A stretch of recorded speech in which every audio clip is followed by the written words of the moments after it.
C'est quelque chose d'assez ancien. J'ai une maman qui est couturière. Voilà, j'ai découvert un peu plus tard la formation et ça a été pour moi assez simple de vouloir continuer à créer des choses de ce style, en tout cas de faire le tissu.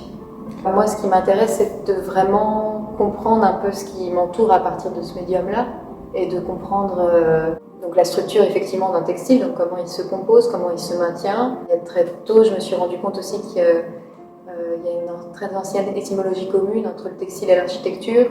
Et donc dans mon travail, il y a fort ce travail en tout cas de pièces assez imposantes qui nous confrontent, qui confrontent le corps et le textile.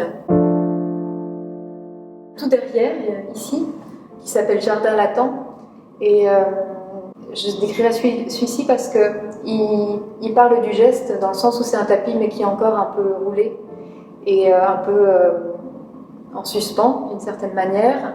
Et on voit le dos et le devant et qui parle aussi de ce rapport au cycle, de ce rapport peut-être d'un champ qui est en jachère ou qui est en attente d'une nouvelle récolte, d'une nouvelle plantation. Donc une exposition botanique qui s'appelle Là où se trouve la forêt et une au centre de la Tour à Plomb qui s'appelle Faire-Sillon. L'exposition Faire-Sillon en fait va parler plutôt du jardin et d'un rapport à l'horizontalité, du fait de quelque chose qu'on va regarder sur ce plan-là.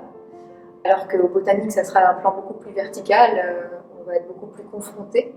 Par exemple, lorsqu'on regarde une pièce au sol, les dimensions, la couleur va être perçue vraiment différemment. Et aussi, une pièce au sol, on va pouvoir la regarder de différents côtés, alors que quelque chose qu'on voit de face va avoir une lecture particulière. Et donc, je les questionne à partir du jardin et à partir de la forêt, à partir de deux états d'évolution, de changement, de passage, comme si peut-être dans la forêt, il pouvait aussi y avoir un jardin, et dans le jardin, une forêt. Donc voilà, c'est sur ces deux éléments que je travaille.